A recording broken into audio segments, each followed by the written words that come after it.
বাংলাদেশ এবং বাংলাদেশের বাইরে পৃথিবীর বিভিন্ন প্রান্তে যেখান থেকে চ্যানেল আই দেখছেন আপনাদের সকলকে সাদর আমন্ত্রণ তৃতীয় মাত্রা দেখবার জন্য। সাম্প্রতিক নানা বিষয় নিয়ে আলোচনার জন্য আমার সঙ্গে স্টুডিওতে রয়েছেন আমার বাবা বসা আছেন বাংলাদেশ জাতীয়তাবাদী দল বিএনপি দলীয় সাবেক সংসদ সদস্য শাহনুরুল কবির শাহীন এবং আমার ডানে রয়েছেন বারবিটার সাবেক মহাসচিব মোহাম্মদ হাবিবুর রহমান।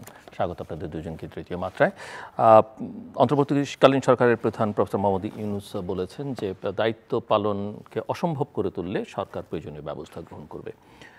আমি আপনাদের কাছ থেকে একটু বুঝতে চাইছি যে সরকার আসলে কাদের কারণে দায়িত্ব পালন করতে পারছে না বলে মনে হচ্ছে, মিস্টার শাহনুরুল কবির শাহীন।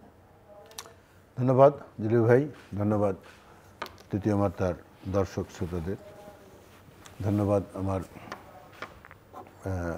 ভাইজান চিটাগংয়ের কৃতি সন্তান বারবিটার সাবেক মহাসচিব। আসলে ইউনূস সাহেব, ডক্টর ইউনূস আমাদের মাননীয় প্রধান উপদেষ্টা, উনি অত্যন্ত স্বনামধন্য ব্যক্তিত্ব, শুধু আমাদের দেশে না সারা দুনিয়াতেই। কিন্তু দেশ পরিচালনা করা আর ওনার যে এটা আমার ব্যক্তিগত অভিমত, ওনার অভিজ্ঞতা যথেষ্ট অভিজ্ঞতা আছে, উনি যথেষ্ট পারদর্শী লোক, আন্তর্জাতিকভাবে একজন প্রতিষ্ঠিত একজন ব্যক্তিত্ব এবং আমাদের বাংলাদেশের গৌরব, অনলি নোবেল লরিয়েট। তো দেশ পরিচালনা করা আর আপনার ওই যে উনি যে গ্রামীণ যে ব্যাংক বা ওগুলোর থেকে যে চলে আসছেন, তারপরেও উনি যে পদক্ষেপগুলো নিতেছেন তার ভিতরে আমি যেটা মনে করতেছি যে ওনার যে যারা সহযোগী আছেন, অর্থাৎ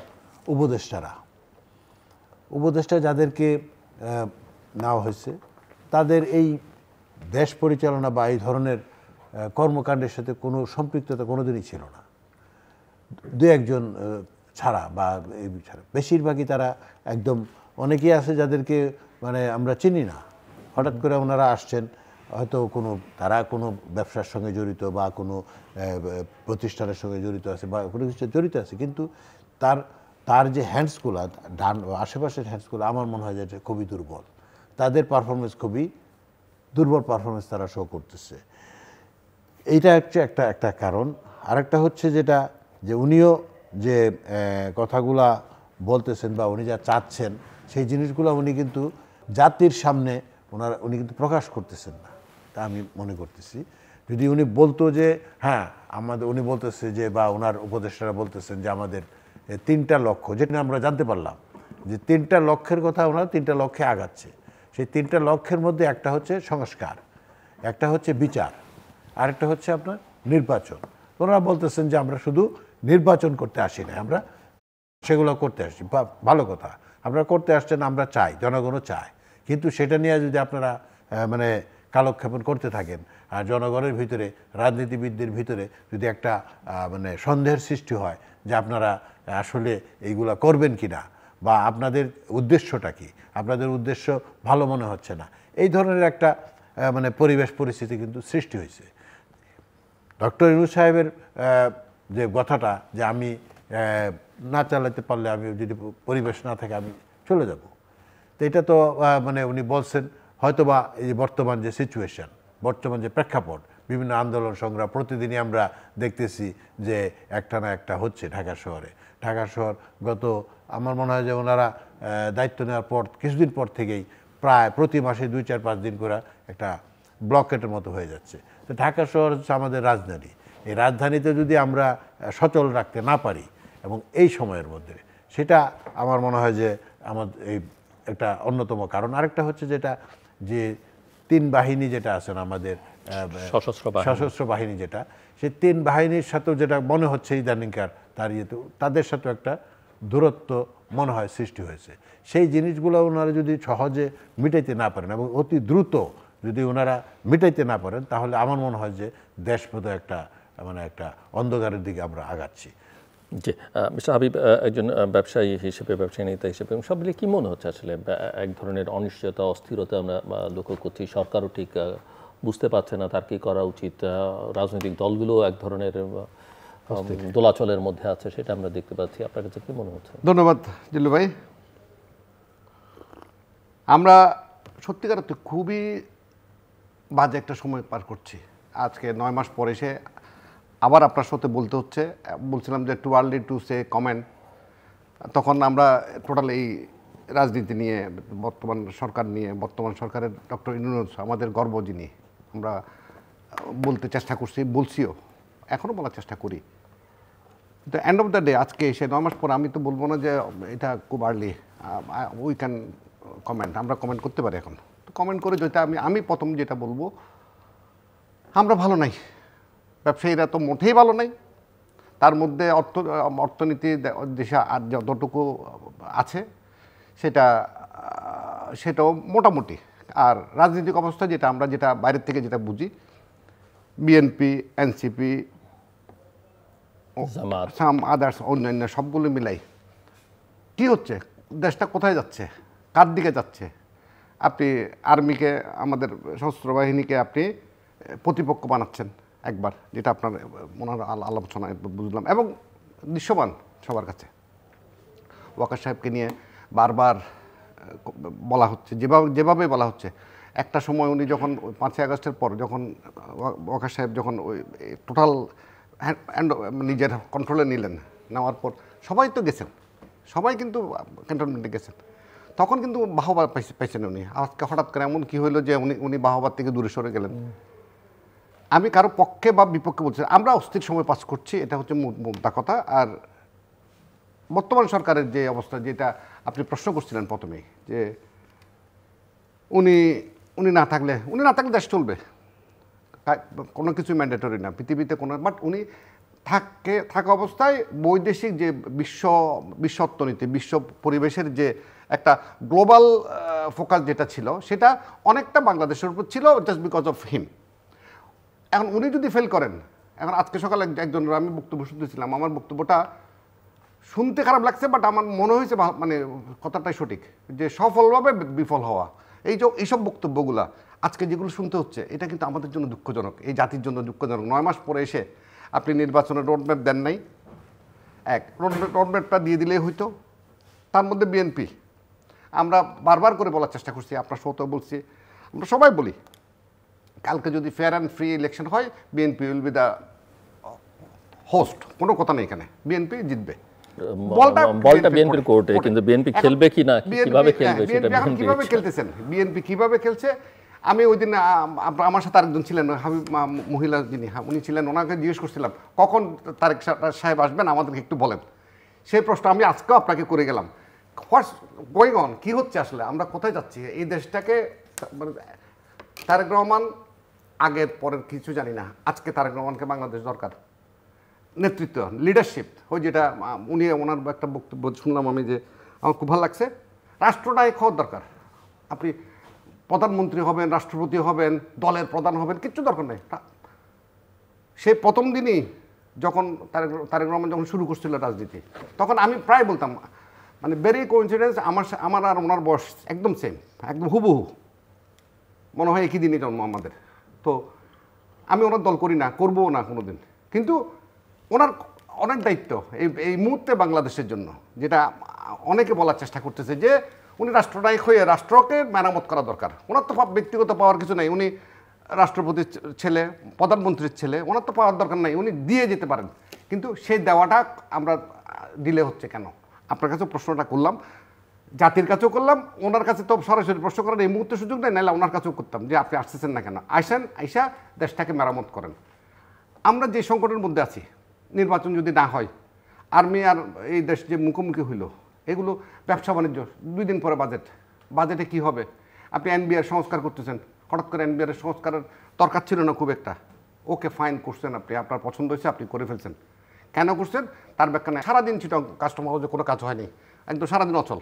একটা পক্ষ বলতেছে আমরা কাজ করব না, যদি দুইটা পার্ট হয়, এনবিআরকে 2টা পার্ট করে নামটাই বদলা দেওয়া হয়েছে। আপনাকে তো এত সংস্কার করার দরকার ছিল না, আপনাকে বারবার করে এই শোতে আমি বলছি, আমার কথা শুনেন নাই। শুধু ট্রাফিক সমস্যা যদি সমাধান করতে পারতেন ঢাকা শহরের, শুধু পরিবেশের মানে এই ধুলাবালির সমস্যা সমাধান করতে হলো, আপনি মানুষের বাহবা পাইতেন।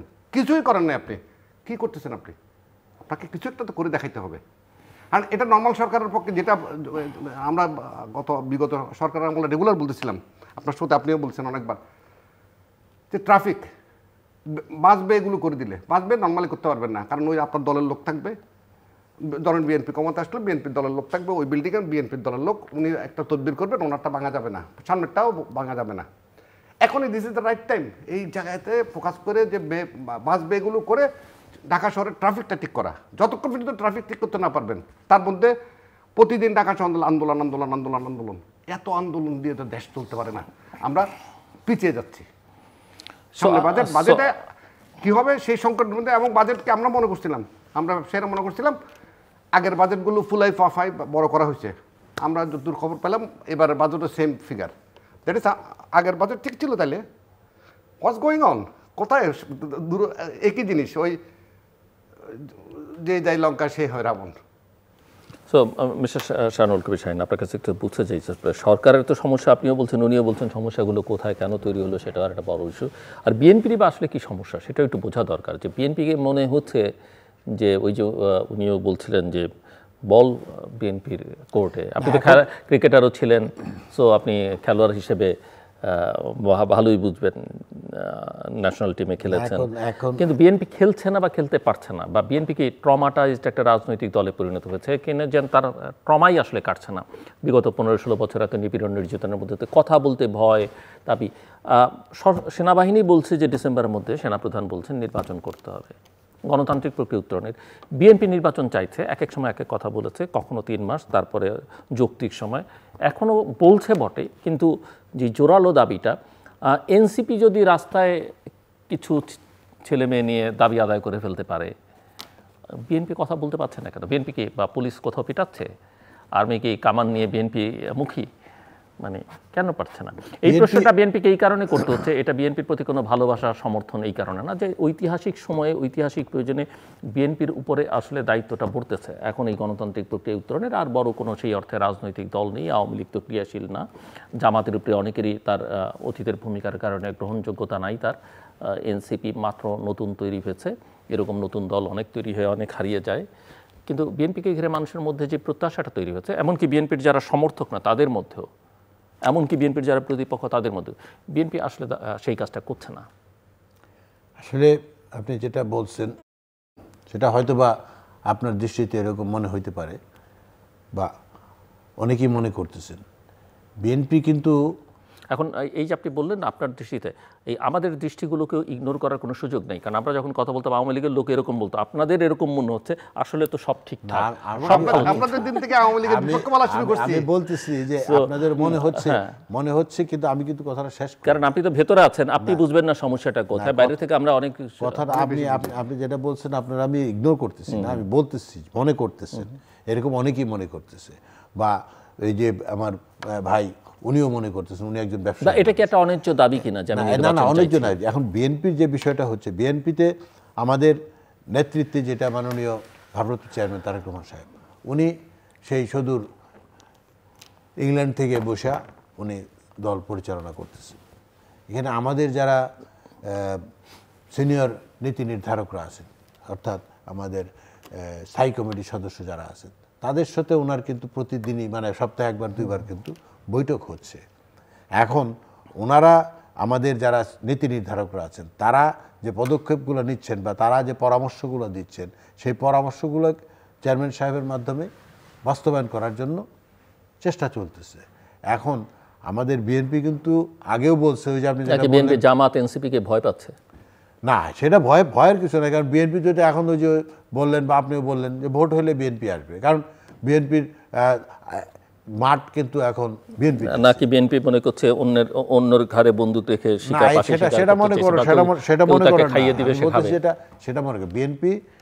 বিএনপি চাচ্ছে আসলে এই সরকার, যে বর্তমান আমাদের ডক্টর ইউনূস সাহেবের সরকারকে কিন্তু সারা দেশই সমর্থন দিচ্ছে, সব দলগুলো সমর্থন দিচ্ছে, সবার সমর্থনে কিন্তু উনি আসছেন, ইভেন সেনাবাহিনীর সমর্থনও মানে আসছে।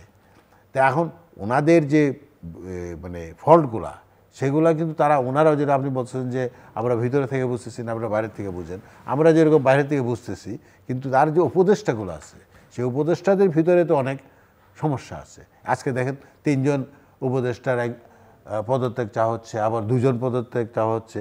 তো এই যে তার মানে এখানে একটা সমস্যা। এনসিপি বলতেছে যে 3 জনকে পদত্যাগ করতে হবে, আবার বিএনপি বলতেছি আমরা 2 জনকে পদত্যাগ করতে হবে। তার মানে এখানে একটাই চলতেছে। আপনি এনসিপির কথা বলতেছেন, এনসিপির তো শক্তিশালী হইতে হয় না, এনসিপি তো দাবি করলে দাবি পূরণ হচ্ছে। আপনি দেখেন তারা মাঠে নামলে যে দাবি তাদেরকে এখন এই যে আপনি কিছুদিন যে চললো ওই জগন্নাথ বা অন্য অন্য ইগুলো আন্দোলনগুলো, সেখানে আর এনসিপি যখন আন্দোলন করে তখন ঠান্ডা পানি দিয়ে মানে তাদেরকে ঠান্ডা রাখতে হয়। এবং এই যে বিষয়গুলো আপনার বিএনপি আজকে 4 দিন যাবৎ চেষ্টা করছে, যেটা মানে ওনার সাথে বসার জন্য, একটা দেখা করার জন্য, কিন্তু এনসিপির যে প্রধান উনি যখন চাইলেন তখনই দেখা করে চলে আসলেন। তাহলে এখানে তো একটা নিয়োগকর্তা না, হ্যাঁ, তো এখানে তো একটা ফারাক মনে হচ্ছে। আর বিএনপির যে বিষয়টা হচ্ছে, যেটা আমি মনে করতেছি, বিএনপি চাচ্ছে এই সরকারকে সময় দিতে, এবং সময় যেটা উনি চাইছে সেই মোতাবেকই ডিসেম্বর পর্যন্ত, মানে অর্থাৎ ডিসেম্বরের ভিতরে একটা নির্বাচন, এটা কিন্তু বিএনপি মেনে নিচ্ছে এবং সব দলগুলো বলছেন ডিসেম্বর থেকে জুন। হ্যাঁ, কিন্তু এই সরকার চাচ্ছে ডিসেম্বর থেকে জুন, কিন্তু আমরা চাচ্ছি যে আমাদের একটা নির্দিষ্ট টাইম বলেন যে এইটার মধ্যে আমরা নির্বাচন করতে চাই। তা এখন আপনি ওই যে তার মানে কি আপনাদের কথা বলায় কোনো কিছু হচ্ছে না? তো এটা তো পরিষ্কার, মানে আপনাদের হচ্ছে, অবশ্যই হচ্ছে, কথা ভাবনাই নাকি? না, অবশ্যই হচ্ছে। এই আমাদের এই ছোটোখাটো আন্দোলনই তো এখন আপনার এই যে এই সিটি কর্পোরেশন নিয়ে একটা আন্দোলন হইলো, এই সমস্ত আন্দোলনই তো উনি কাবু হয়ে গেছেন মনে হচ্ছে ওনারা, তাই না? এদিকে আবার আপনার সশস্ত্র বাহিনী থেকে একটা চাপ আসছে, সেটা কতটুকু সত্য মিথ্যা, বা ওনারা তো বলতেছেন না যে আমাদের চাপ আসছে, বর্তমান সরকার তো এটা বলতেছে না চাপ আসছে, বলতেছে যে পরিবেশ এরকম হলে আমি ছেড়ে দেবো বা আমি চলে যাবো। তা এখন বিএনপি যে বিষয়টা, বিএনপিতে আন্দোলন 15 বছর, গত 15 বছর যাবত আন্দোলন সংগ্রাম করে আসছে, এখনও আমরা আন্দোলন সংগ্রামী আছি। আন্দোলনের ক্রেডিট বিএনপি নিতে পারেন। এখন আমরা যদি মনে করি, আমরা কেন, আজকে এই সরকার যদি ব্যর্থ হয়, এই সরকার তো ব্যর্থ হতে দেওয়া যাবে না।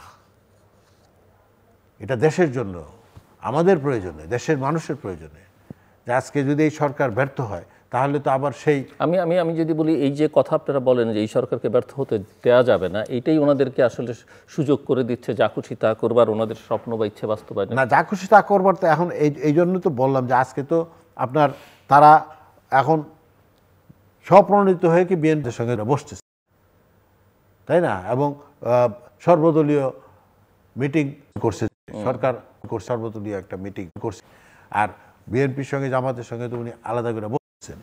তো সেখান থেকে আপনার, এবং বিএনপির প্রস্তাব যেটা ডিসেম্বরের ভিতরে নির্বাচন, আমার মনে হয় যে এটা সরকার মেনে নিবে, মেনে নিয়ে একটা তারিখ বা একটা সময় নির্ধারণ করে দেবে যে এই সময়ের মধ্যে আমরা একটা, কিন্তু কিছুদিন আগে কিন্তু আমাদের এই প্রধান উপদেষ্টার প্রেস সচিব কিন্তু বলছিল যে নির্বাচনের 2 মাস আগে রোডম্যাপ দেওয়া হবে, এরকম একটা কথা কিন্তু উনি বলছিলেন। এখন যদি বলে যে ঠিক আছে ডিসেম্বরের মধ্যে নির্বাচন হবে, আমরা রোডম্যাপটা দিব অক্টোবরে বা সেপ্টেম্বরে, তো সেটা চলে, সেটা আমাদের দাবি না, আমরা চাই এটা, জনগণ চাই এটা, জনগণ তো একটা ভোট চায়, ফ্রি ফেয়ার ইলেকশন চায়, যেটার জন্য আজকে 15 বছর আন্দোলন চলতেছে। তো এই আন্দোলনটা বাস্তবায়ন করার জন্য আজকে আমরা এই যে ছোটোখাটো 2-1টা আন্দোলনে তো ওনারা মানে অনেকটা হয়ে গেছেন। এনসিপি তো উল্টাপাল্টা কথা বলে এখন তো নিজেরাই তো আবার মানে বলতেছে সবার মিলে ঐক্য করতে হবে, ঐক্য করে আমাদের আগাইতে হবে, মানে বিভিন্ন রকমের। তো এখন এই বিষয়টা আপনি যেটা বলছেন যে প্রধান উপদেষ্টার যে বা বর্তমান সরকারের প্রতি বিএনপির কোনো দুর্বলতা নাই, দুর্বলতাটা হচ্ছে এটা যে আমাদের দেশ জনগণের স্বার্থে, দেশের স্বার্থে এই সরকারের মাধ্যমে আমাদের একটা নির্বাচন, যেটা আসল জিনিস জনগণ যেটা চাচ্ছে, এবং গণতন্ত্র প্রতিষ্ঠা করার জন্য বলেছেন যে নির্বাচনের জন্য নির্বাচন করবার অবস্থা নেই, এখন নির্বাচন করলে ভোটের বাক্স চুরি হয়ে যাবে, ছিনতাই হয়ে যাবে, পুলিশ তৈরি না, প্রশাসন তৈরি না, উনি বলেছেন। সেটা তৈরি করতে হবে, সেই পরিবেশটা। আজকে যদি ওনারা বলে যে ডিসেম্বরে নির্বাচন কমিশন, তো 9 মাসে যদি পুলিশ তৈরি না হয়, আপনি সামনের 9 মাসে যে হবে তার কি গ্যারান্টি? পুলিশ না হয়, পুলিশের সাথে আরও অন্যান্য আমাদের আছে না, অন্যান্য ফোর্স আছে না, তাদেরকে দিয়ে করতে হবে। তাদের পুলিশের সাথে আরও অন্যান্য ফোর্স আছে, আমাদের অনেক ফোর্স আছে। এক্স্যাক্টলি ওইটাই বলতেছিলাম যে উনি তো ক্লিয়ার কাট বলছে উনি নির্বাচনের জন্য ওনারা নির্বাচনের জন্য আসেন নাই, শুধু ওনারা সংস্কার করবেন, ওনারা কি কি সংস্কার হয়েছে গত 9 মাসে? ওনারা সংস্কার করবেন। আমি না, আমি আপনার কাছে বুঝতে চাই যে কি কি সংস্কার হয় নাই, উনি যা কিছু ইম্পর্টেন্ট আমি ধরলাম কি ওনার কিছু কিছু বিষয় নিয়ে রাজনৈতিক দলগুলোর মতো ভিন্ন মত আছে, কিন্তু কিছু কিছু ইস্যু আছে যেগুলো নিয়ে আলোচনা করবারও দরকার পড়ে না, এমনিতেই সবাই ঐকমত। যেমন ধরেন আপনি ট্রাফিকের কথা বলছেন, বাধা দিত না পুলিশ যদি সংস্কারটা করতেন, কেউ বাধা দিত না। আপনি কিছুই করেন নাই, এখন মনে করতেছেন যে আপনি ওগুলো শেষ করে তখন করবেন নির্বাচন। আর আমি নির্বাচনের জন্য আসি নাই, যে শব্দটা তিনি বললেন মহিলা উপদেষ্টা যিনি, যে আমরা শুধু নির্বাচনের জন্য আসি নাই। এবং আমার যেটা গাট ফিলিংস আমি আপনাকে বলি, আপনার এখানে আপনি আমাকে একবার প্রশ্ন করছিলেন যে এই সরকার কি রেডি, আসলে রেডি না। নাম্বার 1, আজকে আমার মানে গাট ফিলিংস হচ্ছে যে উনি ওই নির্বাচনকালীন সময়টাতে, যখনই নির্বাচন ডক্টর ইউনূস থাকবেন না, যখন নির্বাচনকালীন সময় ওই 3 মাস হোক আর 2 মাস হোক, যেটাই সময় ধরে নেয়, ওই সময়টাতে উনি থাকবেন না। উনি বলবেন যে আই এম কুইট। জাতি সেই জায়গায় পৌঁছে গেছে। কেন কুইট করবেন? কুইট করবেন, ভালো লাগবে না এই নির্বাচন নিয়ে যে মানে কি মারামারি, যেহেতু আমরা ক্ষমতায় থাকবোই না তাহলে আর নির্বাচন। আমার নির্বাচন নিয়ে উনি তো বেসিক্যালি যেটা ছিল, ওনাকে তো আনা হয়েছে, এবং এর আগের বারও যেভাবে আনা হয়েছিল, ওনাকে আনতে চাইছিল 1/11-এর সময় কতবার। উনি ব্যক্তিগতভাবে উনি বলছিল যে আমি এই 3 মাসের জন্য আমি এগুলো পারবো না, এটা আমার কাজ না, এটা আমার কাজ, লম্বা সময় থাকতে চাই আমি লম্বা সময়। এখন উনি লম্বা সময়ের জন্যই আসছিল। সোফার আমরা যদি বুঝি বাইরের থেকে, ওনারা যেটা বুঝেন না, আসলে ওনারা বুঝতে চান না। ওনারা বলতে আমি যারা দল করেন, আমি আপনাকে না, যারা দল করেন, না সরাসরি বলেন না, অসুবিধা কি আছে, আপনারা বুঝতে চাচ্ছেন না, কিন্তু আমরা বুঝি। উনি কিন্তু এই কম সময়ের জন্য ওনাকে কমিটমেন্ট দেওয়া হয়েছে ইন্টারনালি, আমরা হয়তো জানি না, যে আপনি এই সময়ের জন্য থাকবেন, আপনি এগুলো সব করে দিয়ে যাবেন, রিফর্মগুলো করে দিয়ে যাবেন, ব্যাংকগুলো ঠিক করে দিয়ে যাবেন, এই করে দিয়ে যাবেন, চিটং বন্দরকে ডিপি ওয়ার্ল্ডকে দিয়ে দিবেন। সে কারণে আমি কোনো খারাপ কিছু দেখি না, কিন্তু মানে ডিপি ওয়ার্ল্ডকে দেওয়া যায় এটা কোনো খারাপ লক্ষণ কিছু না। কারণ এই যে এইটাও এখানেও রাজনীতি হচ্ছে, এটা রাজনীতি, পুরো রাজনীতি। চিটং পোর্টকে নিয়ে পুরো রাজনীতিটা হচ্ছে। আপনার সত্যই বলছি, চিটং পোর্ট হচ্ছে ওই চিটং চেম্বার, চিটং পোর্ট মিলে একটা অর্থনৈতিক গন্ডগোল আছে। এই গন্ডগোলটা যিনি সরকারে থাকবেন তাদের হাতে থাকে গন্ডগোলটা। এখন ডিপি ওয়ার্ল্ডের কাছে গেলে আমি মনে করতেছি আমার স্বার্থহানি হবে, সেজন্য আমি ডিপি ওয়ার্ল্ড মানে আর কারো বিদেশি কাউকে দিলে তো আপনি চুরি চামারি অনেকটা কমে যায়। চুরি চামারি করতে হবে চিটং ভিত্তিক এই রাজনীতি, এই অর্থনীতিটা অনেক দিন থেকে। চিটং চেম্বারের লিটারেলি কোনো কাজ নাই, আমি আপনাকে একদম দায়িত্ব নিয়ে বলতেছি। চিটং চেম্বারের লিটারেলি কোনো কাজ নাই, শুধু চিটং চেম্বারের ওই যারা পরিচালক হয় ওরা গিয়ে ওখানকার একটা আধিপত্য নেয়। এবং ভেরি ইন্টারেস্টিং, যিনি চিটং চেম্বারের প্রেসিডেন্ট হন উনি পরবর্তীতে আবার এমপি হন। ওই যে কোনো একটা সরকার, বিএনপি সরকার, আমি কসরবাই থেকে শুরু করি, জাভেদ থেকে শুরু করি, লতিফ থেকে শুরু করি, সবগুলো কিন্তু এমপি সিরিয়ালি যতগুলো হবে। এবং সর্বশেষ শুধু এমপি হন না, উনি বিসিসির প্রেসিডেন্ট হয়েছেন, এরপর এমপি হইতেন আর কি, কে মাহবুব সাহেব। মানে এটা সিকুয়েল কিন্তু একদম সিনেমা। যেটা বলছিলাম জাতীয় ইস্যুতে চিটংয়ের এই বন্দরকে দিয়ে দেওয়া, যেটা সেটা নিয়েও রাজনীতিতে যেটা হয়েছে সেটা একটা গণ্ডগোলের অর্থনীতি। আর নির্বাচন নিয়ে আমি আমার ব্যক্তিগত যেটা বলি, যে নির্বাচন সরকার স্টিল তারা নির্বাচনের জন্য রেডি না। আপনাকে আবারও আমার গাট ফিলিংস হচ্ছে ওনারা নির্বাচনটাকে এই মুহূর্তে দিতে চাচ্ছেন না। যদি নির্বাচন দেন, ওই যেটা গল্পটা হচ্ছে, এটা কি গল্প বলি, নাটক বলি, যে সিনেমা বলি, যেটাই বলেন না কেন, আমি থাকবো না। আমি না থাকলে আপনি আমাকে জোর করে রাখতে পারবেন না, আমার ইচ্ছা। আর সেখানে বিএনপির অবস্থান যে উনি যখন বক্তব্য দেন তখন বক্তব্যে বলেন যে আমরা এই সরকারকে সাপোর্ট করি। আবার যখন আন্দোলনের নামে কথা বলে আরেকজন বলতেছেন, ওনাদের আমি কারো নাম না বলি, যে না এই সরকার হচ্ছে সবচেয়ে অসফল একটা সরকার, আরেকজন বলতেছে সরকার নিরপেক্ষ নয়, আমরা কোনটা, আমরা সাধারণ মানুষ, আমরা কোনটা ধরবো? আমরা কিন্তু কনফিউজড আছি। দ্বিতীয়ত সবচেয়ে দুর্ভাগ্য যেটা আমি বলতে হচ্ছে, আমি সরি টু সে, আমি চিটং নিয়েও বলছি, আজকে ঢাকা নিয়েও বলবো। চিটংয়ের মেয়র সেদিন আপনার সাথে আমি বলে গেছি, নির্বাচন অবৈধ, মেয়র বৈধ, হইল না ভাই, আম সরি। আমরা যদি চাই, আপনি যদি ডক্টর যদি বলে যে কালকে সকালে ইশরাককে বসাই দেন, অফকোর্স এখানে কোনো কথা না, প্রশাসক হিসেবে বসে থাক না। যিনি প্রশাসক আছেন বিএনপি থেকে 10টা লোক নিয়ে প্রশাসক বসাই দেন। আগের সরকারের কোর্ট থেকে অর্ডার নিয়ে মেয়র হওয়া, এটা আমি ব্যক্তিগতভাবে মনে করি যে এটা তো কোনো দরকার ছিল না, বিএনপির জন্য দরকার ছিল না। আমি ব্যক্তিগতভাবে বিএনপির জন্য দরকার ছিল না, বিএনপির এত ছোট ইস্যুতে আন্দোলনে মানে এই কাজটা করার দরকার ছিল না।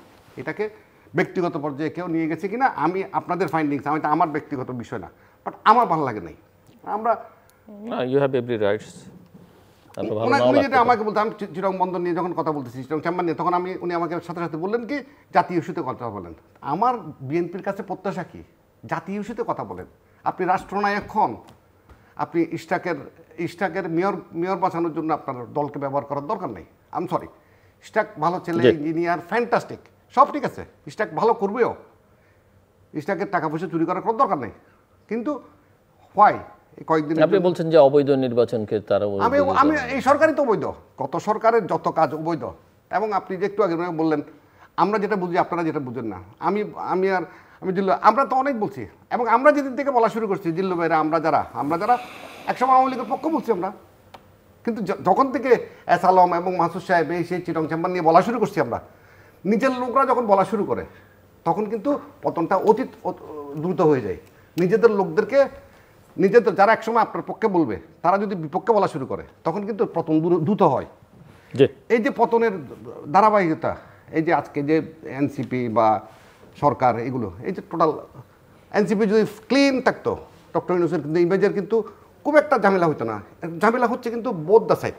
আমি কি এক্স্যাক্টলি ঘটনা কিন্তু এটাই, এনসিপি যদি ক্লিন থাকতো, এনসিপি হাসনাত উনি একবার ইয়েতে যাচ্ছেন, কোথায়, আর্মির ওখানে, আর্মির তথ্য, এইসব গণ্ডগোলগুলো করার দরকার নেই তো। আমাদের ফেয়ার বাংলাদেশকে চাই, আমরা নতুন বাংলাদেশ চাই, দ্বিতীয় বাংলাদেশ না, আমরা নতুন বাংলাদেশ চাইছিলাম, যে 5ই আগস্টের পর বাংলাদেশ একটা বিউটিফুল জায়গায় পৌঁছবে।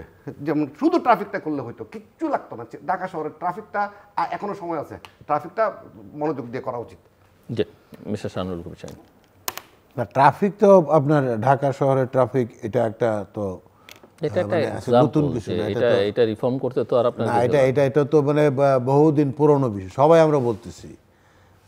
চিটাগংয়ের কথা যেন পানে জলাবদ্ধতা হয়, ঢাকাতেও জলাবদ্ধতা হয়, ঢাকাতেও ট্রাফিক, চিটাগংয়েও ট্রাফিক, কিন্তু এটা কিন্তু আমরা বলি, কিন্তু এটা কিন্তু বাস্তবে কেউ কিছু করতে পারতেছি না, এটাই কিন্তু বাস্তবতা, ঠিক না?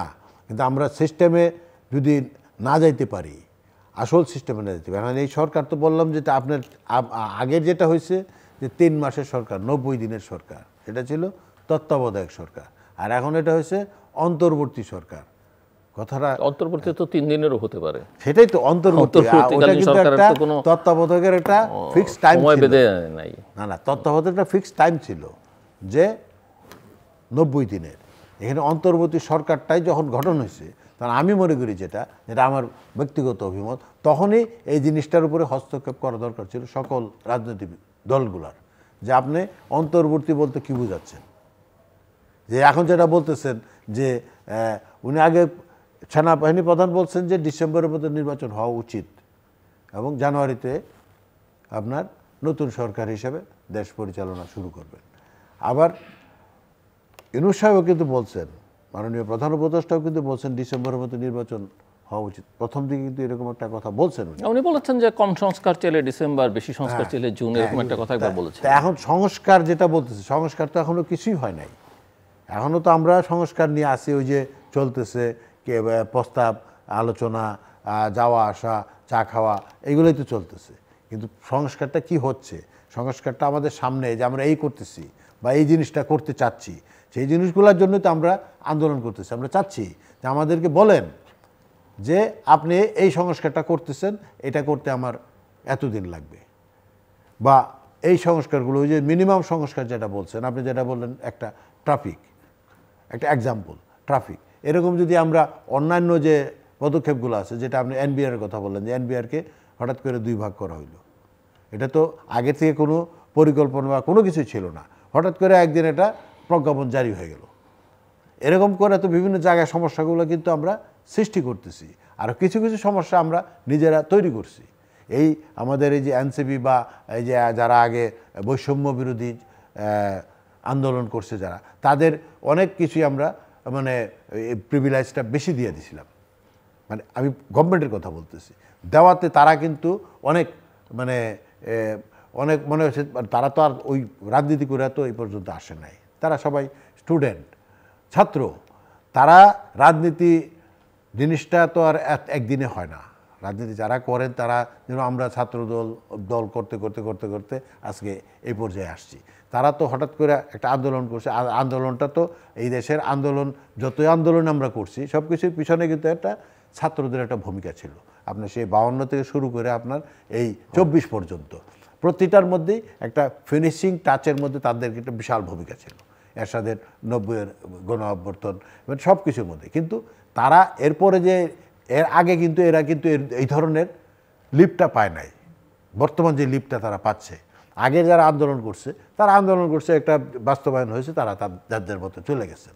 আর এখন যারা তারা এই যে অংশ হয়ে গেছে, আমাদের সরকারের অংশ থেকে শুরু করে সব জায়গায় তারা একটা অংশী হয়ে গেছে। অংশী হয়ে যাওয়াতে ছোট ছোট বাচ্চা ছেলেরা তাদের ভিতরে একটা, আমার মনে হচ্ছে আমি যেটা দেখতেছি বা করতেছি, তাদের ভিতরে একটা অন্যরকম স্পৃহা সৃষ্টি হয়ে গেছে, অন্যরকম মানে আশা ভরসা এরকম একটা শুরু হয়ে গেছে। এখন তারা বলতেছে যে এই যে আপনার এই যে আন্দোলনটা করছে, যে আন্দোলনটাই করে সেটা তারা রেজাল্ট পাচ্ছে। কিন্তু এই আমাদের কথাগুলো এটাই বিএনপি বা আমি মনে করি যে আমাদের যারা জোটের যারা আছে তাদের, যে আপনি একটা রোড ম্যাপ দেন, আপনি সংস্কার করবেন। কিন্তু তারা যদি আন্দোলন করে দাবি আদায় করতে পারে, আপনারা তাহলে জোরালো ভাষায় বলতে পারছেন না কেন? মানে আপনারা কি চাইছেন না মানে নির্বাচন ডিসেম্বরের মধ্যে? না দ্বিধাগ্রস্ত নাকি প্রস্তুত না?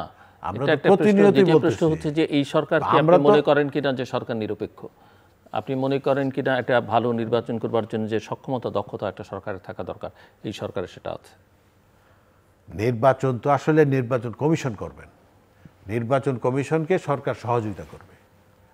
নির্বাচন কমিশনকে সরকার যদি সেভাবে সাপোর্ট না দিতে পারে, কিন্তু বাংলাদেশের নির্বাচনী ইতিহাস বলে সরকার যা চায় নির্বাচন সেরকমই। নির্বাচন কমিশন আমি আপনার সাথে দ্বিমত করতেছি না, আমি বলতেছি নির্বাচন কমিশন নির্বাচন কিন্তু আপনাকে সাপোর্ট দিবে সরকার। সরকার কি দিবে? সমস্ত কিছু, আপনার প্রশাসন, পুলিশ প্রশাসন সব কিছু। যেরকম আপনার একজন এই আপনার জেলা প্রশাসক হলো আপনার নির্বাচন কমিশনার প্রধান, তাই না? উনি সব নিয়ন্ত্রণ করেন ওনার মাধ্যমে, ঠিক? নির্বাচন কমিশনের তো আর ওইখানে কোনো সরকারের সাথে নির্বাচন কমিশনের তো ওইখানে একটা গ্যাপ আছে, কারণ তার কাজ সে করে। তখন ওই যে আপনি যেটা বললেন যে সরকার যা চায় সেভাবেই তারা একটা প্রস্তুতি নেয়, যে পুলিশ প্রশাসন, এই আপনার এই সিভিল প্রশাসন, তারপরে আপনার আপনার অন্যান্য প্রশাসন যারা আছে, সেনাবাহিনী বা অন্যান্য, এইভাবে কিন্তু নির্বাচনটাকে সবসময় একটা ম্যানিপুলেট করার চেষ্টা করা হয়।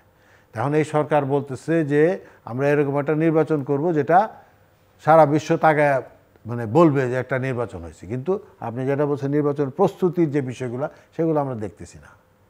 নির্বাচনে যে প্রস্তুতি নির্বাচন কমিশন বলছে আমরা প্রস্তুত। নির্বাচন কমিশন প্রস্তুত মানে কি? তার কাজ সে করে রাখছে। এখন বাকি যে বাজেট থেকে শুরু করে সব কিছু তো তাদেরই করতে। এখন সরকারের যেটা আপনি বললেন যে আমাদের তো দৃশ্যমান কিছু দেখতেছি না, যে নির্বাচনের প্রস্তুতি। এখন আপনি খালি সংস্কার বলতেছেন। আপনি যেটা বিএনপি যেটা বলতেছে, বিএনপি তো অবশ্যই বলতেছে, সবসময় বলতেছে, এখনও বলতেছে। তা এখন বিএনপির কথা এবং অন্যান্য দল যারা মানে আপনার অন্যান্য দলগুলো আছে, এনসিপিও তো এখন কিন্তু অনেকটা তাদের কথা কিন্তু এখন ঘোরাই ফেলছে।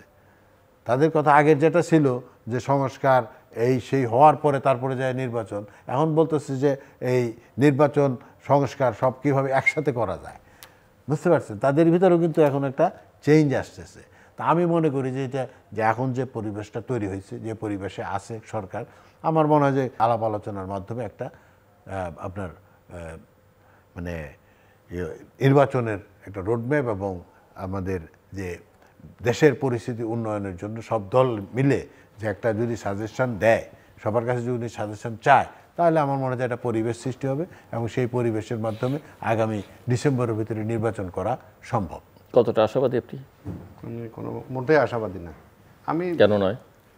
প্রথম ওই নিরপেক্ষতা নিয়ে আমার ব্যক্তিগত সমস্যা আছে, যে আলটিমেটলি ছেলেরাই তো নিয়োগকর্তা, যারা ওরাই তো নিয়োগকর্তা, ছেলের মানে এনসিপির ওই ছেলেগুলাই।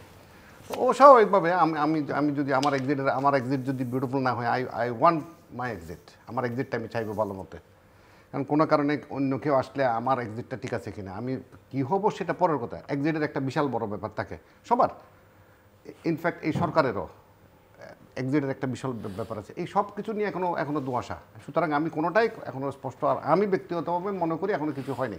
যেমন আমরা এর মধ্যে আমরা বাণিজ্য মন্ত্রণালয় আমাদের পক্ষ থেকে একটা প্রস্তাব দিছি, তখন বলে যে তখন ঠিক আবার আরেক রকম বলে, তখন বলে যে না এটা আমাদের বিষয় না, এটা হচ্ছে যখন সংসদ বসবে সংসদের বিষয়, সব করতে পারবেন, মানে আপনি দ্যাট ইজ যেটা দরকার সেটা করবেন, যেটা করবেন না তো করবেন না। এটা তো নিরপেক্ষতা হইল না। আপনি সংস্কার করতে আসছেন, এটাও সংস্কার। যেমন আমরা একটা দাবি তুলছিলাম যে গাড়ির বয়সসীমা বাড়ানো হোক, আমরা এই বাজেটেই চাইছিলাম, কারণ বিনা কারণে বৈদেশিক মুদ্রা অপচয় হচ্ছে বিনা কারণে। একটা 2 বছর বাড়াই দিলে গাড়ির বয়স অনেক টাকা সাশ্রয় হয় এবং অনেক টাকা রেমিটেন্স সেভ হয়, দেশের ফরেন কারেন্সি সেভ হয়। একই গাড়ি একই মাইলেজ একটা বছরের জন্য গাড়ি টানতে পারি না, কারণ পৃথিবীর অনেক দেশে 5 বছরের গাড়ি আমদানি হয়, আমাদের দেশেও 5 বছরটা করে রাখছি। আমরা যদি এটাকে 6 বছর 7 বছর করে দিই, একদম সেম গাড়ি, quality wise everything is same, কিন্তু পলিসির কারণে আমরা গত সরকারের কাছে বলছি সরকার তো ওনাদের দলীয় লোকদের কথা শুনে, এটার তো দলীয় লোক নাই, বাণিজ্য উপদেষ্টা তো দলের কিছু নেই। ওনার কাছে এত করে বললাম, আমরা বিভিন্ন ফোরামে বিভিন্নভাবে বলার চেষ্টা করছি যে আপনি আমাদেরকে বয়সটা বাড়িয়ে দিন, তাহলে দেশের বৈদেশিক মুদ্রা সাশ্রয় হবে। এটা অনেক লম্বা বিষয় না, 1 মিনিটের বিষয়, কিন্তু আলাপ আলোচনার প্রেক্ষিতে উল্টা এটাকে বয়স কমানোর জন্য পরিবেশ থেকে বলা হয়েছে যে একটু কমাই দেন।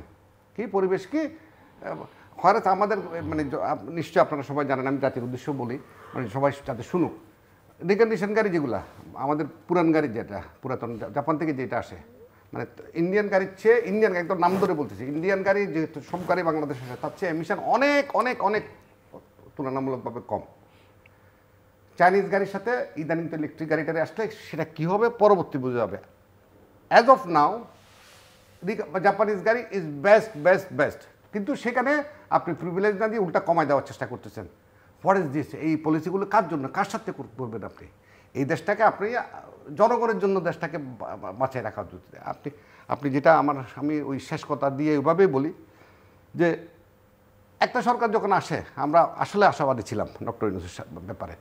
উনি আসছেন, উনি আমাদের, আমি তো এখানে গর্ব করে বলছিলাম আমাদের চিরগনিয়ান লোক, আমার ভালো লাগতেছিল, কিন্তু অনেক লোক আছে আপনাদের, হ্যাঁ সরকারে প্রায় আমাদের, কিন্তু ওই এনজিও দিয়ে, যেটা আপনি শুরুতে একটু বলতেছিলেন, আপনি একটা শব্দ বলেন নাই, আমি ওইটাও শেষ করে দিই। দেশ চালানো আর এনজিও চালানো সেম না, আসলে it's far far far far difference. এবং তার জন্য আপনি যেখানে যে লোককে দরকার, আপনি ইম্পোর্টেড লোককে দিয়ে, দুঃখজনক আর কি, আমি দুঃখজনকভাবে বলি, কিছু লোকটা আমরা চিনি এই সরকারের ভিতরে বা বাইরে আছে। আমেরিকা ছিল কি যোগ্যতা কি, ওই তখন সে আমলে দেশ থেকে বিতাড়িত হয়েছিল, শেখ হাসিনার আমলে এখান থেকে বিতাড়িত হয়েছিল যে কোনো কারণে। ওই যোগ্যতা এটাই যে উনি দেশের জন্য কী করবেন, উনি ব্যক্তিগতভাবে কতটুকু এক্সপার্ট সেটা কিন্তু বিবেচ্য বিষয় ছিল না। উনি ওই বিতাড়িত হয়েছেন কেন, ওনাকে এনে আমার এখানে সিনিয়র সচিব বানাইতে হবে, ওনাকে অমুক বানাইতে হবে। এই যে আমাদের ওই সেই আমরা পুরান গল্প, আপনার আত্মীয় স্বজন ছাড়া আপনি কারো বসাবেন না, আপনার বন্ধুবান্ধব ছাড়া কাউরে আপনি জায়গায় বসাবেন না, এই গল্পর থেকে আমরা বেরোতে পারিনি। আর আমলাতান্ত্রিক জটিলতা যেটা মানে সেই কোনো চেঞ্জ নেই। একটা লোক ভালো আছে এর মধ্যে, এনবিআর চেয়ারম্যান যিনি আব্দুর রহমান, উনি সত্যি ভালো লোক, আমি একদম দায়িত্ব নিয়ে বলতেছি মনিয়ারে। ওনার নামে এখন হচ্ছে কি এই যে সংস্কার কী বলে টলে, ওনার নামও ওনার পদত্যাগ চাইতেছে একটা পক্ষ। What is this? ভালো লোক থাকতেই পারবে না এই দেশে। মানে উনি মানে ভালো লোক বলতে বুঝছেন তো, গুসটুস খাই না আর কি, গুসটুস না খেলেই উনি ভালো লোক, আমরা যেটা পারসেপশন হচ্ছে এটা আসলে ভালো লোক। উনি Chittagong university brilliant student, he did very good job, এই গত কয়েকদিনও ভালো কাজ করছেন, কিন্তু এখন ওনার অপারেশন চালু। এখন বাকিরা তো সুবিধা করতে পারতেছেন না। মাথা যদি ঠিক থাকে, আমরা বারবার করে বলতাম, মাথা যদি ঠিক থাকে নিচে কিন্তু ঘুষ খাওয়ার সুযোগ নেই বা পছন্দর সুযোগ নেই। ওই লোকটাকে নিয়ে এখন টানাটানি চলতেছে এই এনবিআর চেয়ারম্যান নিয়ে। আমরা এই দেশটাকে যে লোককে পৌঁছানোর চেষ্টা করতেছি সেখানে আসলে পৌঁছা অনেক দুরূহ বিষয়। আমি কোনো আশাবাদী না, আমি অত্যন্ত আশাবাদী লোক ছিলাম, আজীবন আশাবাদী। কারণ আমরা গত সরকারের বিরুদ্ধে আমরা প্রথম বলছি এসালম, সম্ভবত আমি আবারও বলতেছি, আমি সবার আগে চিৎকার দিয়েছি চিটাগং হিসেবে। একজন লোককে আপনি 7টা ব্যাংকের মালিক করে দিবেন, এটা মগের মুলুক নাকি? এই মগের মুলুক দিয়ে তো দেশ চলতে পারে না। তার পরিণতি কিন্তু সেটাই হয়েছে। মিস্টার শানুল কবির শাহীন, বিএনপির বিরুদ্ধে আরেকটা প্রচারণা যেটা এনসিপি নেতৃবৃন্দ বেশি করে বলছেন যে বিএনপি আসলে আওয়ামী লীগকে পুনর্বাসন করতে চাইছে। আবার এটাও বলা হচ্ছে যে বিএনপি এখন আওয়ামী লীগের টাকায় চলছে এবং ভারতের দোসর হিসেবে কাজ করছে। সেটা তো বলা যাইতেই পারে, বলার জন্য বলতে পারে, কিন্তু বিএনপি আওয়ামী লীগের টাকা চলবে কেন? বিএনপি টাকা কোথায় খরচ করছে, কোথায় টাকা দরকার? আমি ভাবছিলাম আপনি ওদের বলবেন বিএনপির টাকা মানে কোথায় আপনি বলেন যে আওয়ামী লীগ, এটা আওয়ামী লীগ তো সব টাকা নিয়ে গেছে, সব টাকা তো বিদেশে নিয়ে গেছে। এখন তারা বিভিন্নভাবে বিভিন্ন জায়গায় আছে। তো ওই যে ওনার চিটাগংয়ের যে কি আমাদের কি ব্যাংকের মালিক ইউসিবিএল এর, হ্যাঁ উনি তো, ওনার তো কাহিনী এরকম, সবারই তো কাহিনী আছে, সব তো টাকা পয়সা চিটাগংয়ের লোকজন পারেও মোটামুটি না, হ্যাঁ সবাই চলে গেছে নিয়া। এখন আমি যেটা বলতেছি যে বিএনপি আপনি যেটা বলতেছেন, আপনি যেটা বলতেছেন বিএনপি, আমার মনে হয় যে বিএনপি যেহেতু এখন আমাদের মাননীয় চেয়ারপারসন যে দেশনেত্রী বেগম খালেদা জিয়া, উনি কিন্তু আল্লাহর রহমতে এখন অনেক অনেক ভালো সুস্থ, এবং চিফ অ্যাডভাইজার সব যেটা মানে বিভিন্নভাবে শুনতেছি বা দেখতেছি বিভিন্ন মানে ফেসবুকে, উনি হয়তো বা ম্যাডামের সঙ্গে দেখা করতে যাবেন, এরকম একটা শব্দ শোনা যাচ্ছে বা এরকম একটা নিউজ হয়েছে। ম্যাডামের সাথে হয়তো একটা পরামর্শ, কারণ উনি হচ্ছে একমাত্র দেশপ্রেমিক লোক বাংলাদেশের ইতিহাসে, যেটা বলে বাস্তবতায় যেটা, উনি তো কোনো দেশের বিরুদ্ধে ওনার কোনো ক্লেম নাই। ওনাকে তো দেশ থেকে বহুবার বিতাড়িত করার চেষ্টা করা হয়েছে, এবং উনি বিনা কারণে কিন্তু আজকে বিনা মানে অপরাধে আজকে 6 মাস 6.5 বছর জেল খাটছেন, ওনার জীবন বিপন্ন। কিন্তু উনি ওই 11 সময় উনি বলছিলেন 7 সালের যে আমার বিদেশে কেউ নাই, আমার এই দেশেই সব। সুতরাং ওনার একটা অ্যাডভাইস, আমার মনে হয় যে উনি যেহেতু আগ্রহ প্রকাশ করছেন ওনার সাথে দেখা করার, হয়তোবা ওনার একটা পরামর্শ উনি নেবেন এবং উনি একটা পরামর্শ দিবেন। আর এই যে সরকার, আপনার এই ধরনের সরকার, যেরকম আপনার 11 যে সরকার হয়েছিল 7-8 সাল ছিল, ওনারও 2 বছর ছিল, তাই না? কিন্তু ওনারা ঘোষণা দিয়ে 2 বছর, হ্যাঁ ওনারা 2 বছর ঘোষণা দিয়েছিল একদম শুরুতে, আমরা 2 বছর, প্রথম দিনের বক্তৃতায় ঘোষণায় ফখরুদ্দিন আহমেদ বলেছেন। কিন্তু বাস্তবতা ওনারাও কিন্তু 2 বছর কিছুই করতে পারে নাই। না পারুক আর না পারুক, বলছে ওনার ঘোষণা দিয়ে বলেছেন, আমি বলতেছি যে এটা ঘোষণা দিয়েছিল সে 2 বছর থাকবে, এটাও তো এরকমই, তারা ঘোষণাটা মানে সরাসরি না বলে এরকমই বলতেছে যে আমরা ডিসেম্বর থেকে জুনের মধ্যে বা ডিসেম্বরের ভিতরে হইতে পারে, 5 বছরও বলে মাঝে মাঝে। হ্যাঁ না, এটা তো বিভিন্ন উপদেষ্টাও কিন্তু আওয়ামী লীগের অসমাপ্ত সময়টা, 2-1 উপদেষ্টা এরকম কেউ তো বলছেন যে তারা নির্বাচিত, ওই 11 সরকারও কিন্তু এই মানে কোনো কিছু করতে পারে না 2 বছরে। আপনি বলেন কিছু করতে পারে নাই, কারণ একটাই কারণ, তারা এই দেশ পরিচালনার ক্ষেত্রে তারা অভিজ্ঞতা ছিল না, জানতে হবে তো সেটা, অভিজ্ঞতা ছিল না। যে আমি বা ওই যে উনি ব্যবসায়িক লোক, উনি ব্যবসা সম্পর্কে অনেক কিছু বলছে, এটা আমি জানি না। এই যে বললেন গাড়ির কথা, যে একটা 2 বছর বাড়ায় দিলে, আমি যখন এমপি ছিলাম, আমি কিন্তু একটা মানে আমাদের মরহুম সাইফুর রহমান সাহেব, ওনার কাছে আমি কিছু প্রস্তাব দিছিলাম যে মানে যে ভালো হয় যেগুলো, সেগুলা কিন্তু উনি গ্রহণ করছিলেন, কিন্তু বাস্তবায়ন করতে পারে নাই। কারণ এই যে বললেন যেটা ওই যে লাল ফিতা, বুঝছেন, তা এই সমস্ত কারণে কিন্তু হয় না। তা এখন এই যে আপনি যেটা গাড়ির কথা, আমি আপনার সাথে আরেকটু যুক্ত করি, যে এখানে আপনার গাড়ির বিভিন্ন সিসি অনুযায়ী ট্যাক্স হয়, জি ঠিক আছে, জি। আপনি যে গাড়িটা চড়েন, মনে করেন যে একটা গাড়ি, সেটা সিসি আছে 3000, সেটার ট্যাক্স সর্বোচ্চ, তাই না? 3000 থেকে অনওয়ার্ড, তো এটা সর্বোচ্চ ট্যাক্স। এখন আপনার গাড়িটা যদি আপনার এই মনে করেন যে লাস্ট 24 মডেল 3000 সিসি, সেটার সাথে আর আমি যে গাড়িটা চড়ি সেই গাড়িটা হলো এই 2000 মডেল, মনে করেন 3000 সিসি, কিন্তু দুইটারই তো ট্যাক্স সমান, এটা তো হওয়া উচিত না। ঠিক আছে, আপনি রোড ট্যাক্সের কথা বলতেছেন, হ্যাঁ ওটা আসলে রোড না মানে এটা হওয়া উচিত না। কারণ আপনি যে গাড়িটা, ওই গাড়িটা যখন দাম ছিল আপনার 30 লাখ টাকা, এখন আপনি যে গাড়িটা এটা কিনতেছেন 2 কোটি টাকা, 2.5 কোটি টাকা, 3 কোটি টাকা, তো সো আপনার এখানেও কিন্তু একটা বৈষম্য আছে। এখানে যদি এটা আপনার যত পুরনো হবে বয়স, ট্যাক্সও কমে আসবে, ঠিক না? কারণ আপনি তো ট্যাক্স দিতে হবে। আপনি ঢাকা শহরে যে গাড়ি চলে, গাড়ি চলে কয়টা ট্যাক্স দেয়, কত অবৈধ গাড়ি আছে, কেন বুঝতে পারছেন না? আপনি ট্রাফিক ঠিক করলে তো এইগুলো ধরতে হবে, এইগুলো ধরতে গেলে তো অবশ্যই আপনি যেটা বললেন সব আমার আপনার এরকম একটা ঘটনা হবে। কিন্তু এই সরকারের সুযোগটা ছিল, এবং এই সরকার শুরু থেকেই, জানি না কেন এটা আমি জানি না, সেনাবাহিনীকে ঠিকমতো ব্যবহার করতে পারে নাই। যদিও তারা মাঠে আছে, কিন্তু তারা কিন্তু আগের মতো মানে যেটা 1-11 পরে যায় ওই সময় যে কাজগুলো করছে এই ধরনের কোনো কাজ তারা করতে পারতেছে না বা করে না।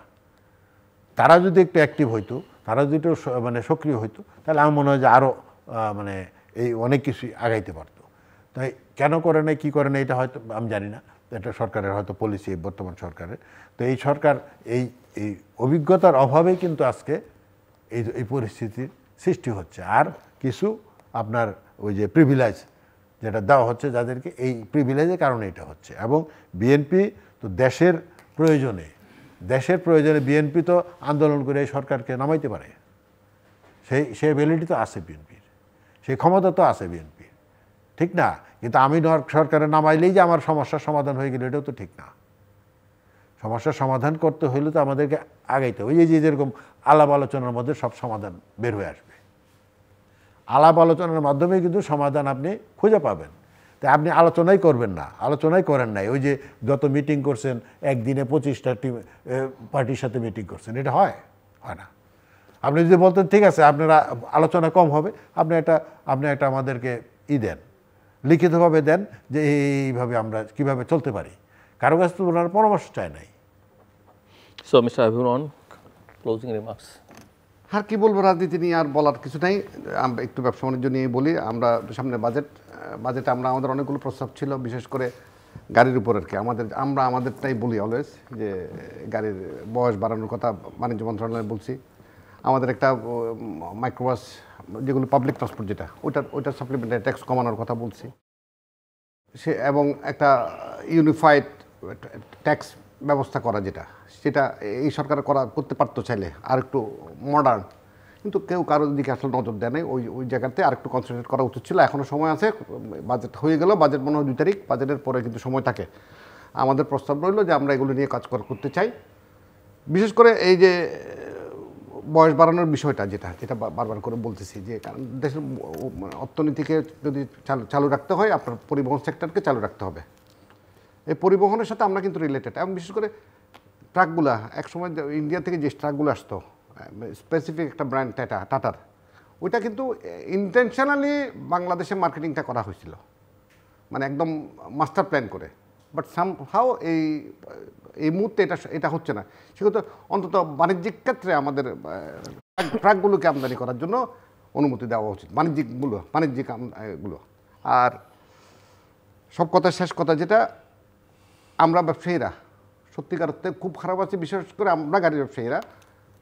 কারণ দেশে টাকা থাকলেই তো গাড়ি, আপনার যদি ব্যবসা না থাকে, আমার তো গাড়ি কিনতেছেন না, আপনি গাড়ি কিনবে কখন? যার কাছে এক্সট্রা টাকা আছে তখন গাড়িটা বদলাবে বা কিনবে, দুটেই। আমরা গত 9 মাস খুব বাজে অবস্থায় আছি, এবং সামনের দিন আরও কীভাবে অনিশ্চয়তার মধ্যে কেউ ইনভেস্ট করার জন্য নতুন করে গাড়ি কেনার কথা চিন্তা করে না। আমরা ব্যবসায়ী হিসাবে খুবই বাজে অবস্থায় আছি, এবং প্রত্যেকটা সেক্টরেই। এর মধ্যে এফবিসিসিআই একদম বন্ধ, মানে সব কাজকাম বন্ধ, সব মানে ইলেকশন হচ্ছে না, ইলেকশন নিয়ে ঝামেলা যাচ্ছে এফবিসিসিআইয়ের। তার আগে মানে চেম্বারগুলো শেষ করে ইলেকশন করতে হবে। অনেকগুলো ঝামেলার মধ্যে এই সরকার ঘুরপাক খাচ্ছে। এই ঝামেলাগুলো শেষ করে আপনি অ্যাসোসিয়েশনগুলোকে, ব্যবসায়িক প্রতিনিধিত্ব যদি আপনি ঠিক রাখতে না পারেন, তাহলে কিন্তু অর্থনীতির চাঙা ঠিক থাকবে না।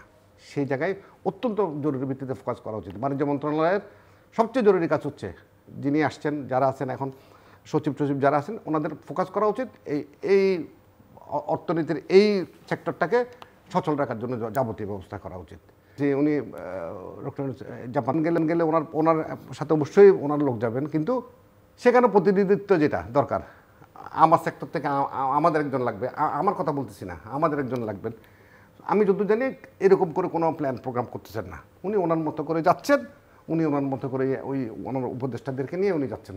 এটা কিন্তু এখন বহর বাড়ানো কিন্তু অলওয়েজ ক্ষতিকর না, যেটা আগের সরকার যেটা করতো, অনেক লোক নিয়ে যাচ্ছে, দলীয় লোক নিয়ে। আমি দলীয় কথা বলতেছি না, আপনি সেক্টর ওয়াইজ বিভিন্ন লোককে নিয়ে যাওয়া উচিত সাথে, কারণ ওখানে আপনার কাজ আছে। কিন্তু আমরা সেই ফোকাসটা দেখতেছি না। এটা খুবই দুঃখজনক। জি, মিস্টার শানুরুল কবির শাহীন।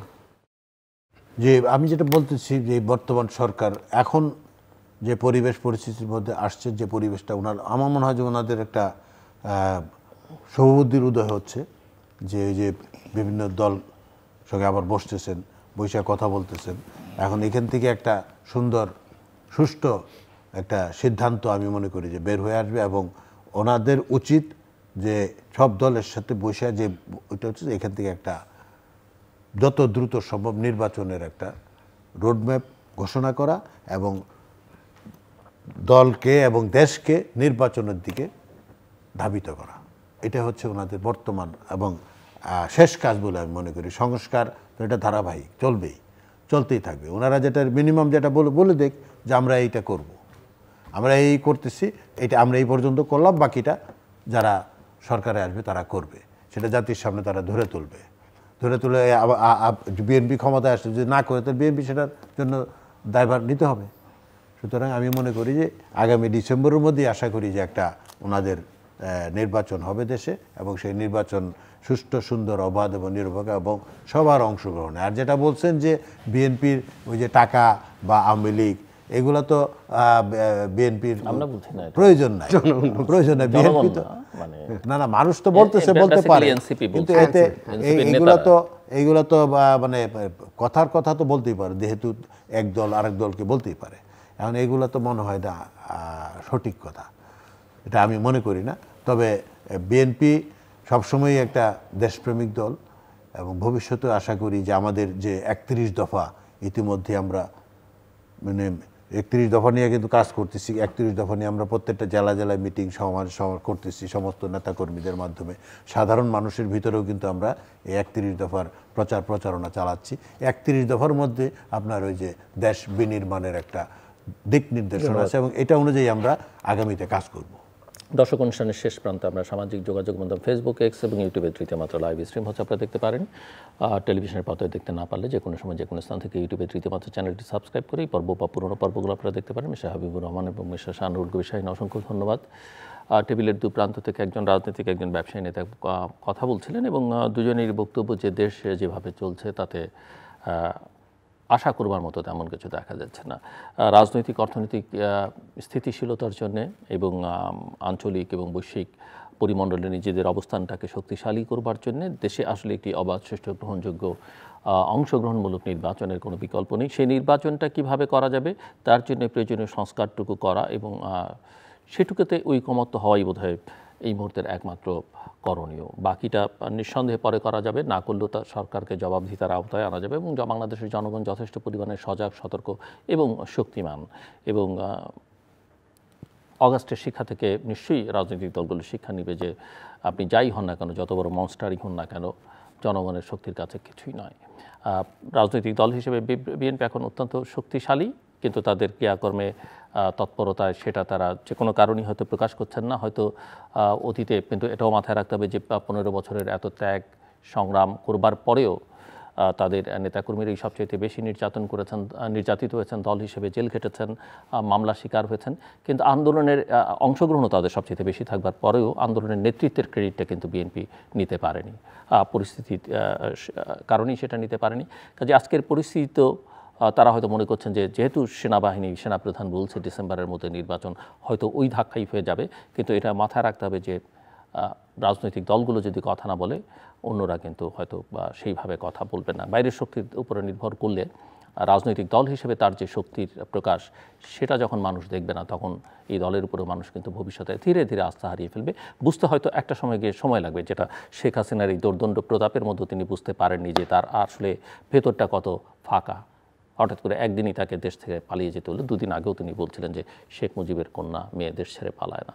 সো আমার মনে হয় বিএনপিরও একটু বোঝা দরকার তার শক্তিটা, জনগণের উপর আস্থা রাখা এবং সঠিক সিদ্ধান্তটা সঠিক সময়ে নেওয়া।